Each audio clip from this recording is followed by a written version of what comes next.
জয়গুরু জয় নিতাই। আপনাদের সকলকেই বং লাইভ 26 চ্যানেলে স্বাগত। অনেকদিন পর আমরা বেরিয়ে পড়লাম জাকরার উদ্দেশ্যে। জাকরা কোথায় সেটা আমি একটু পরে বলছি। এই সিরিজে আপনারা জাকরা গ্রামের রক্ষাকালী পুজো, বাঁশবেড়িয়া হংসেশ্বরী মন্দির, মেমারি এবং নবদ্বীপ ধাম দেখতে পাবেন। চলুন তাহলে আজকে এই সিরিজের প্রথম পর্ব বাড়ি থেকে জাকরা যাওয়ার যাত্রা শুরু করা যাক।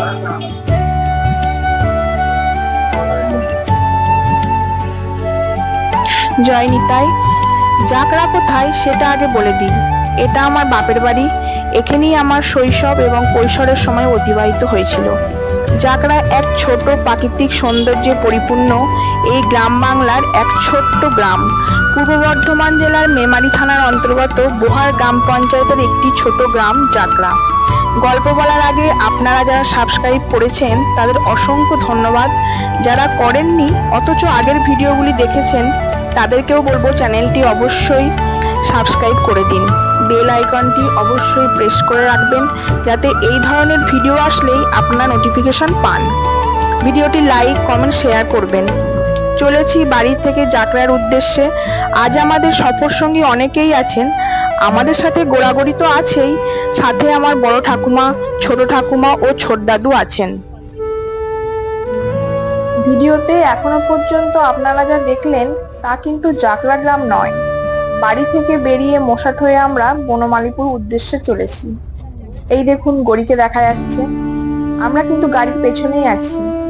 এবারে পেছন দিকটা সম্পূর্ণ ব্যাগে ভর্তি। এত ব্যাগ হয়েছে যে গড়ির বসার জায়গা পর্যন্ত হয়নি। ও কিন্তু একটা ব্যাগের ওপরই বসে আছে। যেহেতু এখন নির্বাচনের সময় চলছে তাই ভিডিওতে আপনারা বিভিন্ন রাজনৈতিক দল এবং তাদের প্রার্থীদের নাম দেখতেই পাচ্ছেন, কিন্তু এই ভিডিওটি কোনো রাজনৈতিক দলের প্রচারের সাথে যুক্ত নয়। একেবারেই সম্পূর্ণ বং লাইভ 26 চ্যানেলের অধীনস্থ ভিডিও।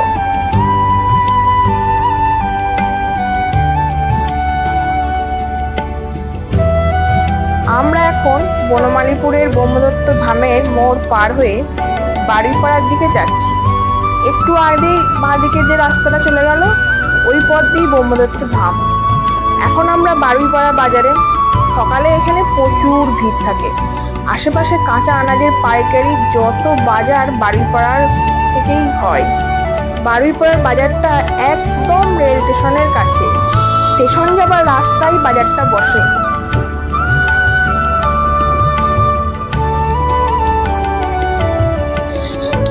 আজকের দিনটা সকাল থেকেই মেঘাচ্ছন্ন, তাই গরম হলেও তুলনামূলকভাবে কম। এখন আমরা বারুইপাড়া রেলওয়ে ক্রসিং পার হচ্ছি। বাঁ দিকে এখানে বারুইপাড়ার মা কালীর মন্দির। জয় মা, সকলের মঙ্গল করো, সকলকে কৃপা করো। আর বারুইপাড়া হাওড়া বর্ধমান কডলাইন শাখার স্টেশন। এই ডান দিকে হাওড়া এবং বাঁ দিকে একটু গেলেই বারুইপাড়া স্টেশন। বারুইপাড়া বাজার অনেক বড়, জনপদ হিসাবেও বেশ বড়।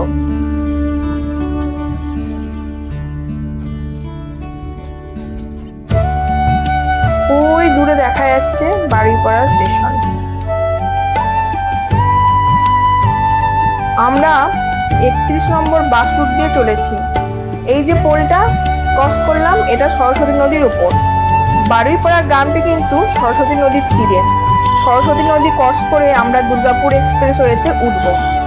আগে এখানে শ্রীরামপুর জাঙ্গিপাড়া রুটের 31 নম্বর বাস চলতো, কিন্তু এখন অধুনা লুপ্ত। আমরা এখন বারুইপাড়া শেষ করে বড়া গ্রামের কাছেই চলে এসেছি এবং এখান থেকেই আমরা দুর্গাপুর এক্সপ্রেস দিয়েই জৌগ্রাম উদ্দেশ্যে যাব।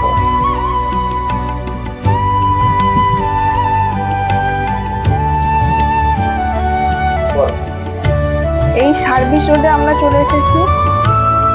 সার্ভিস রোড দিয়ে আমরা সোজা দুর্গাপুর এক্সপ্রেসওয়েতে প্রবেশ করব।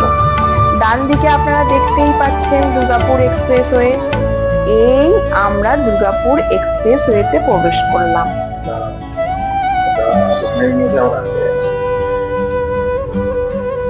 গোড়াকে আপনারা দেখতে পাচ্ছেন না, কারণ গোড়া তো একদম সামনে।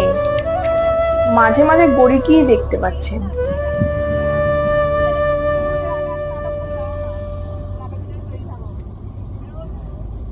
দুর্গাপুর এক্সপ্রেসওয়ে আগে যে দুপাশে সবুজ গাছের সমাহার দেখা যেত সেটা এখন আর নেই, কারণ অবশ্যই রাস্তা এক্সটেনশন হয়েছে।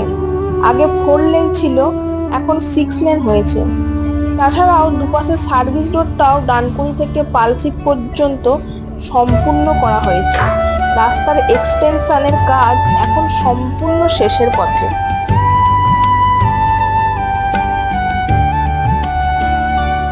ভিডিওর মাঝখানে কিন্তু একটা কথা ভুলে গেলে চলবে না, চ্যানেলটায় কিন্তু অবশ্যই সাবস্ক্রাইব করতে হবে। যারা করেছেন তাদের অসংখ্য ধন্যবাদ, যারা এখনো করেননি তাড়াতাড়ি করে দিন। আর পাশের বেল আইকনটাকে প্রেস করুন যাতে এই সমস্ত ভিডিও এলে নোটিফিকেশন তাড়াতাড়ি আপনার কাছে পৌঁছে যায়। আর লাইক কমেন্ট শেয়ার করবেন। চলেছি জাকরার উদ্দেশ্যে। এখন আমরা সিঙ্গুর পার হচ্ছি। এই মুহূর্তে আমরা রয়েছি দুর্গাপুর এক্সপ্রেসওয়ের ওপর। সামনে লম্বা একদম সোজা রাস্তা, যেন শেষটাই দেখা যাচ্ছে না। চারপাশে শুধু খোলা আকাশ, হালকা মেঘ আর দূরে দূরে সবুজের রেখা। সব মিলিয়ে একটা আলাদাই শান্তি আছে এই জায়গাটায়। এই রাস্তায় নামলেই একটা অন্যরকম অনুভূতি হয়। মনে হয় যেন শহরের কোলাহলটা পেছনে ফেলে আমরা একটু নিজের মতো করে এগিয়ে যাচ্ছি। গাড়ির গতি, হাওয়ার স্পর্শ আর এই খোলা রাস্তা সবকিছু মিলিয়ে একটা ফ্রিডম ফিল আসে, যেটা কথায় বোঝানো কঠিন, শুধু অনুভব করা যায়। দুর্গাপুর এক্সপ্রেসওয়ে শুধু একটা রাস্তা না, এটা একটা জার্নির শুরু, যেখানে প্রতি মুহূর্ত একটু একটু করে বদলে দেয় মনটা। এই সময়টায় দেখো সূর্যের আলোটা ধীরে ধীরে সফট হয়ে আসছে, রাস্তার ওপর পড়ে একটা গোল্ডেন রিফ্লেকশন তৈরি করছে। আর সেই আলোয় গাড়ি চালানোর ফিলিং একদম সিনেমাটিক।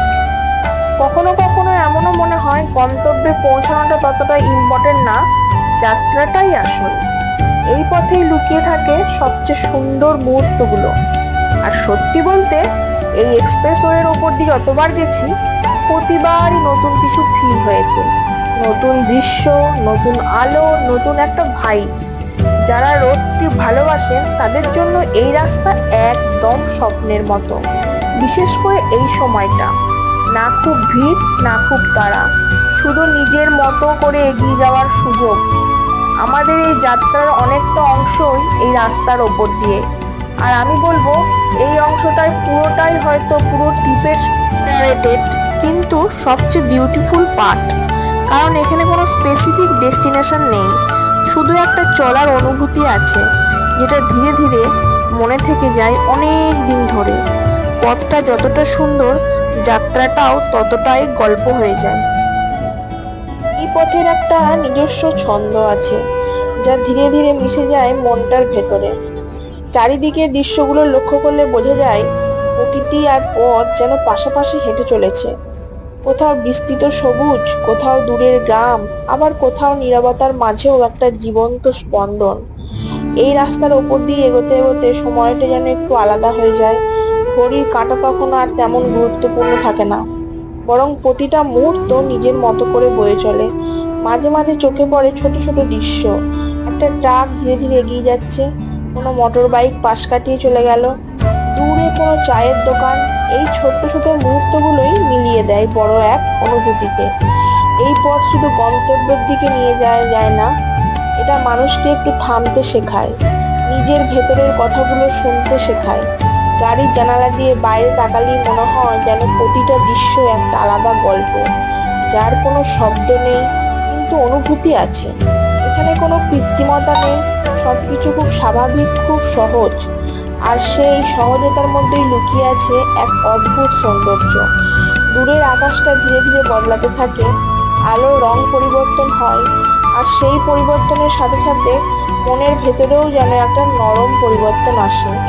এই যাত্রাপথে বুঝতে পারি সবসময় দ্রুত এগোনোটাই আসল নয়, কখনো কখনো একটু ধীর গতিতেও অনেক কিছু দেখা যায়, অনেক কিছু অনুভব করা যায়।